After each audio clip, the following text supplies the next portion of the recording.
We're going to turn to the International Press Review now, and Elena's with us here on set. The newspapers, how are they marking the anniversary today?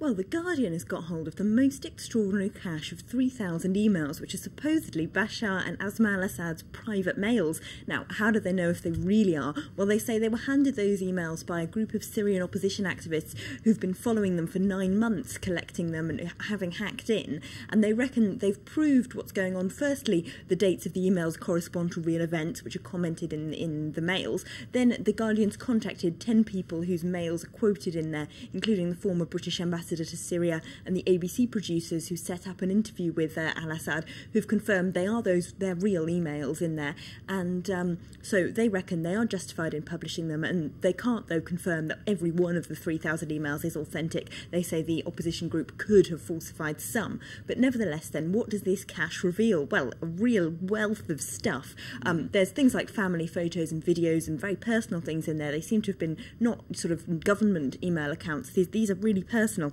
And they include, amongst other things, evidence that Assad contacted Iran for advice on how to deal with the uprising, evidence that Bashar and Asma al-Assad actually shared videos between themselves which mocked the uprising, including ones which showed the Arab League observers unable to find hidden regime weapons and things like that. So if this is true, they're actually laughing at the violence going on. They also show things like that Assad works with a very narrow inner circle, not necessarily dealing with a lot of his own cabinet ministers in terms of private correspondence, and it shows even his iTunes shopping. It shows that they've got a number of fake companies set up under false names so that they can avoid US sanctions and do their shopping in Europe, in the US, so we can even find out what music he listens to. Apparently he's a big fan of Leona Lewis, country and western, and Harry Potter. But they've got that double page there showing also some of his wife's shopping, which is very lavish indeed, including €15,000 just last month on tables, candlesticks and candeliers ordered from a shop here in Paris. Christian Louboutin shoes, very expensive jewellery, diamonds, all ordered, of course, in the last few months when all of this violence has been going on in Syria. They seem to be living, the paper says, in a gilded cocoon with very little relationship to what's going on outside. Yeah, fascinating insight, as you say, though, assuming it's true. Moving on from the mails, what about Kofi Annan's recent visit? He's set to give the UN a bit of a counter for his trip to Syria. This is happening tomorrow, isn't it?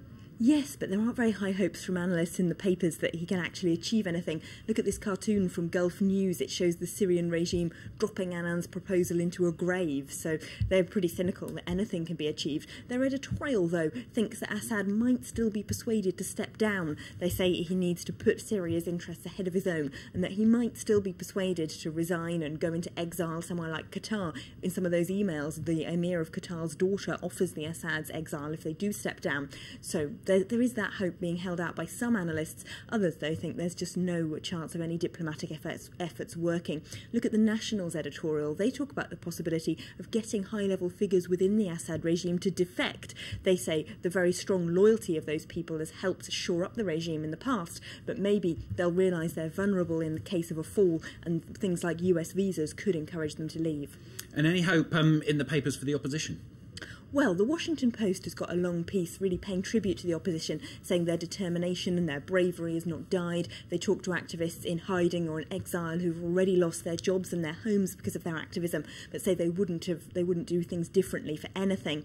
There's a piece in the New York Times, though, showing effectively the opposition's problem. It keeps splitting and splitting. They say the fall of Homs and Idlib have led to at least 4 senior figures in the SNC, Syrian National Council, resigning because they felt the council had betrayed the people in those cities by not arming them more, not helping to supply them with arms. So the thing is, this situation is endlessly complex. There's at least 8 different Syrian opposition groups, the New York Times says, who don't necessarily agree with one another about what should be done, which makes any hope of a diplomatic solution really tricky because diplomats just don't know who to talk to.